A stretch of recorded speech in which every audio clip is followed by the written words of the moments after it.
Isa at talagang tanyag na tanyag sa buong mundo ang brand na Harley Davidson. Isipin mo ba naman, ito lang naman kasi ang isa sa mga brand na motorcycle na napakadami na talagang napatunayan pagdating motorcycle industry. Napakadami din talaga nilang napatunayan pagdating sa kalidad ng kanilang mga motor, mga unique na design na motor at sobrang powerful na mga makina. Well, madami din talaga ang ilan sa atin dito na nangangarap na magkaroon ng motor ng Harley Davidson. Kahit sino naman Harley Davidson yan Pero pagdating nga sa presyo, medyo tagilid tayo. Kasi nga, dahil may kamahalan talaga ang mga motor nito.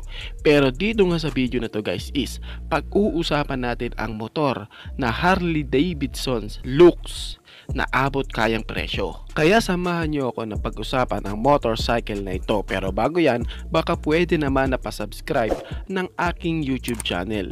I-click mo na din ang notification bell para ma-update kayo sa mga susunod na i-upload ko. Guys, pinasisigla ko nga din po pala kayo na i-like and follow ang aking Facebook page. Nasa description po ang link ng aking Facebook page. Kaya tara guys at samahan nyo ako na pag-usapan ang motorcycle na ito.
Ang tinutukoy ko nga guys is walang iba kundi si Longia Bebop 250i.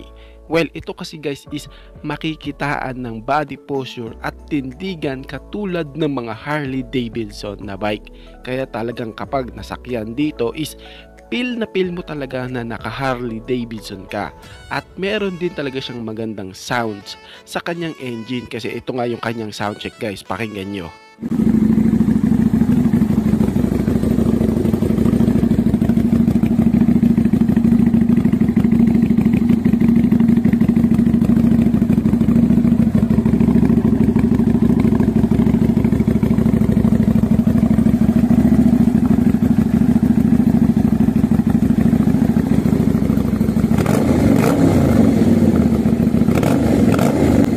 Kasi guys, katulad kay Victorino 250i ng Pecon Motors, ito guys is naka B-twin engine na din. Kaya mas lalong unique ang disenyo nito at mas lalong humaba ang Bebop 250i. At naging Harley Davidson na bike na nga ang datingan nitong motorsiklo na ito. Kaya talaga masasabi ko na sobrang unique ng pagkakadesenyo ng motorsiklo ito ng Bebop 250i. Kung ipagkukumpara yung dalawa guys doon sa Pecon Motors na si Victorino 250i, masasabi ko na okay din naman talaga yon. Para siyang mga panibagong mga classic bike. Pero itong si Bebop 250i, masasabi ko talaga ito yung mga unique na mga motorsiklo, yung tipong pag dumating pa lang, talagang panglingunan na talaga. Ang Bebop 250i nga guys is kargada ng 249 cubic centimeter engine displacement, naka 60 degree B-twin engine, naka single overhead cam with 2 bulbs, naka air cooled at naka fuel injected. Pagdating naman sa kanyang power output, meron siyang maximum power na 18.1 HP at 8,500 RPM with a maximum torque na 16.0 Nm of torque at 7,500 RPM at meron siyang wet weight na 179 kg. Kung familiar kayo kay Victorino 250i, sa kanyang fuel tank capacity guys is meron lamang yun na 13 liters. Pero ibahin nyo si Bebop 250i dahil sa 20 liters fuel tank capacity nga ang tangke nito. Kaya talagang pwede din to sa long rides. Si Bebop 250i. Well, paano ko din nasabi yun guys, no? Kasi sa kanyang body posture guys, medyo upright position ka dito.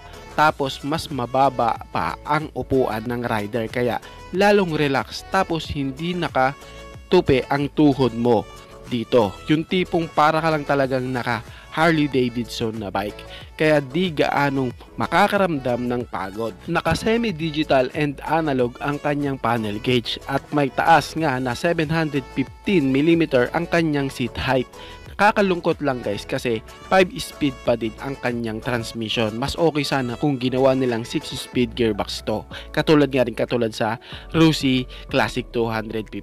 Pero katulad nga rin ni Victorino 250i, naka 5-speed lang din to. Pero okay lang para sa akin. Panalong-panalo ka naman sa kanyang B-twin engine. Pagdating naman sa kanyang ilaw, ito nga guys is naka LED na at sa kanyang suspension, ito is naka inverted fork sa unahan at naka dual shock absorber naman sa kanyang suspension sa likuran. At pagdating naman sa kanyang braking system, naka disc brake sa harapan at naka disc brake din sa likuran. Pero hindi ito guys naka ABS. Medyo nakakalungkot lang yun. Pero ayos lang, ang mahalaga naka disc brake na rin ang motorsiklo na ito. Pagdating naman sa kanyang sukat ng gulong, 120 by 80 by 16 sa unahan at naka 140 by 70 by 16 naman sa likuran. Kung gusto mo nga ng mga motor na simple pero ang lakas ng datingan, samahan mo pa na di ganon nakakapagod i-ride at may accurate na power output tapos unique na disenyo, pwede na din talaga tong si Bebop 250i. How about sa kanyang price? Ang Bebop 250i nga guys is nagkakahalaga ng 181,000 pesos. 181,000 pesos meron ka ng style Harley Davidson na bike. Tapos naka B-twin engine, unique na pagkakadesenyo, talagang sulit na din. Well, if di mo ma-appreciate ang bike na to, siguro di pa napapanahon sa'yo ang mga ganitong klaseng bike. Baka kasi ngayon nasa hilig mo pa ang mga naked bike, sports bike na kapag nalaman mo ang price na 181,000 pesos, iisipin mo talaga na ano ba yan? Ang mahal sa ganitong sports bike na nga lang ako, sa ganitong naked bike na nga lang ako. Well, like I said, di pa talaga napapanahon sa'yo. Syempre darating din ang time na hahanap tayo ng bike na may relax na body posture, may saktong power output pero may high class at di pa din magpapahuli na physical appearance ng bike. At syempre, I recommend this bike para sa'yo, si Bebop 250i. Kayo guys, ano ang masasabi nyo sa motor na ito? Paki-comment naman ang inyong reaksyon. Maraming salamat po. Bago matapos ang video na to guys, baka pwede naman napahingi ng isang like mula sa inyo. Maraming salamat po.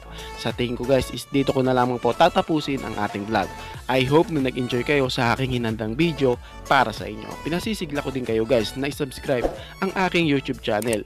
I-click mo na din ang notification bell para ma-update kayo sa mga susunod na i-upload ko. Maraming salamat po. So dito ko na lamang po tatapusin. Ichi Boy. Thank you!